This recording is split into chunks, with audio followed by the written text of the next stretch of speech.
โอ้มื้อนี้ตลาดค่อนข้างว่างามแฮงคนเนาะเดี๋ยวเราสิมาเจาะตลาดเบิ่งเนาะว่าจะสามารถมีกำไรได้บ่เพราะว่าตลาดในตอนนี้ถือว่างามแฮงเนาะคนเนาะมันขึ้นไปสูงมันก็ลงมางามเนาะคนเนาะโอเคมาเดี๋ยวเรามาเป็นออเดอร์นี้นะทุกคนเด้อเพราะว่าเราเบิ่งจากพฤติกรรมตลาดนี้ถ้าว่ามันขึ้นไปนี่มันขึ้นไปสูงนี่โอกาสที่ว่ามันจะพักตัวนี่เอายังมีหนึงเนาะเห็นบ่ เดี๋ยวออเดอร์นี้เอาจะไปสูงนะทุกคนเดี๋ยวจะไป60นะทุกคนเนาะเดี๋ยวเอามาเบิ่งออเดอร์นี้กันออเดอร์นี้โอเคออเดอร์นี้จะซื้อแล้วเนาะเพราะว่าในจุดนี้เป็นจุดที่ว่าแฮงซื้อมาหลายอยู่นะทุกคนเนาะโอ้แต่ว่าขึ้นไปสูงแฮงแต่ว่ายังเชื่อมันอยู่เนาะเพราะว่าในจุดนี้เป็นจุดที่ว่าแฮงซื้อมาแฮงอยู่ทุกคนเนาะเห็นบ่มันขึ้นไปยาวสิโอกาสที่ว่ามันจะทะลุขึ้นไปยังมีสูงอยู่ทุกคนเนาะเดี๋ยวไปเบิ่งนำกันเห็นบ่ออเดอร์นี้เอายังสูงเนาะออกไป60เหรียญทุกคนเนาะเสือมันจะนอนก่อนเนาะเห็นบอกถ้าว่าเฮงซื้อพยายามพักดันขึ้นไปซีเพราะว่ามันทะลุแนวต้านขึ้นไปซีโอกาสที่ว่าจะปิดเป็นเขียวนี่มีสูงแน่ทุกคนเดี๋ยวเบิ้งในช่วงประมาณ3 วิเด้อเห็นบอทุกคนทุกคนเพราะว่าทะลุแนวต้านขึ้นไปเลยทุกคนบอกแต่ว่ามันทะลุแนวต้านในซีโอกาสที่ว่ามันจะปิดเห็นขาขึ้นมีสูงแน่ทุกคน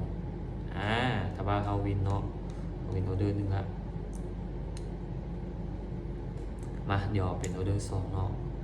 ออเดอร์นี้ค่อยจะไปเลย70นะทุกคนขึ้นไปสูงโอเคถ้าว่านี่ขึ้นไปอันนี้จะขอตามซื้อไปเลยทุกคนเนาะถ้าว่ามันก็ตัวไปเห็นขาขึ้นสิเขาต้องตามเทมันขึ้นไปทุกคนบ่ต้องสวนเทมันเนาะแต่ว่ามันก็ตัวไปเห็นขาขึ้นไปสิเราจะต้องตามเทมขึ้นไปเนาะเพราะว่าถ้าโอกาสเขาสวนเทมมีน่าจะผ่านหลายก่อนเพราะว่ามันเป็นเห็นขาขึ้นนี่สิเห็นบ่ทุกคนเห็นบ่แต่ว่ามันขึ้นไปสิทุกคนต้องตามเทมขึ้นไปเลยทุกคนนะโอกาสที่ว่าจะขึ้นเก็บไซน์มีสูงทุกคนเนาะเดี๋ยวมาเบิ่งช่วงประมาณ5 วิเนาะเห็นบ่ว่าขึ้นไปสิทุกคนต้องตามเทมเลยเห็นบ่3 2 1โอเคเห็นบ่ทุกคนเขาวินมา2ออเดอร์เลยทุกคนเนาะเขาออกมา2ออเดอร์เนาะโอ้น่ามีกำไรเนี่ยเห็นบ่มีกำไร68 เหรียญแล้วทุกคนเนาะเดี๋ยวเขาพลาดออเดอร์แล้วเนาะเดี๋ยวเป็นออเดอร์ที่3ทุกคนสัญญาณซ่าเนาะเพราะว่าในโซนนี้เป็นโซนที่ว่ามันแฮงซื้อพยายามกดดันขึ้นไปทุกคนเห็นบอกทุกคนสังเกตมาเลยโอเคมาออเดอร์นี้จะไปเลยออเดอร์นี้ขายเนาะเพราะว่าแฮงขายพยายามกดดันราคาลงมาอยู่แฮงขายพยายามกดดันราคาลงมาอยู่เนาะแต่ว่าในโซนนี้เอายักษ์เสี่ยงๆเนาะเพราะว่ามันเป็นที่ราคาขึ้นแล้วโอกาสที่ว่ามันลงมาเป็นใหญ่นี้เอายักน้อยเนาะเดี๋ยวเบิ่งกันแต่ว่าเขากดขายออกมาเนาะอันนี้โซนนี้เป็นโซนที่ว่าเฮงซื้อพยายามกดดันขึ้นไปอยู่แต่ว่ามันพักตัวลงมาเป็นแดงนะทุกคนสังเกตมาเลยเห็นบ่ยิงได้บ่โอเคทุกคนเห็นบ่เขาวิ่งมา3 ออเดอร์ทุกคนเห็นบ่ถ้าว่าเขาไปตามมาที่เขาวิเคราะห์เนาะ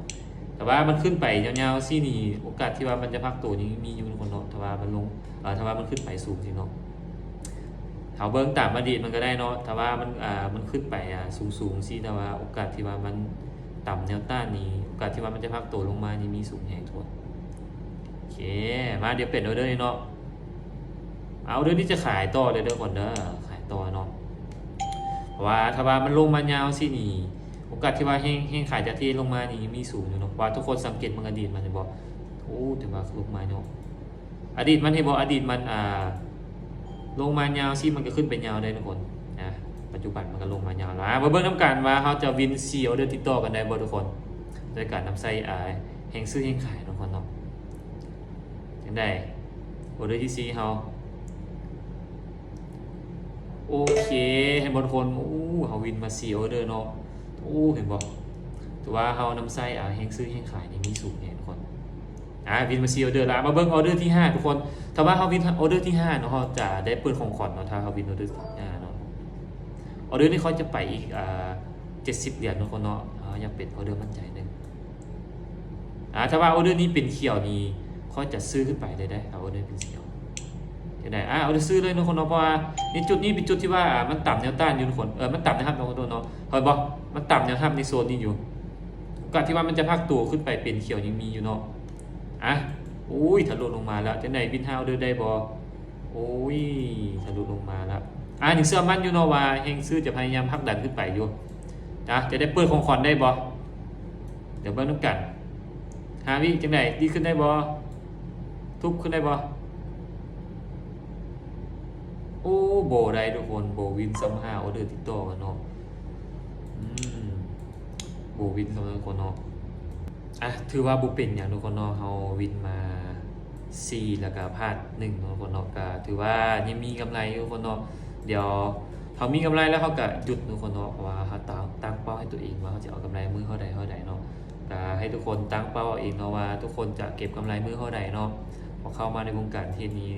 ต้องมีเป้าหมายที่ชัดเจนทุกคนเนาะถ้าใครที่บ่มีเป้าหมายที่ชัดเจนนี่โอกาสที่ว่าจะสร้างกำไรยากทุกคนเนาะ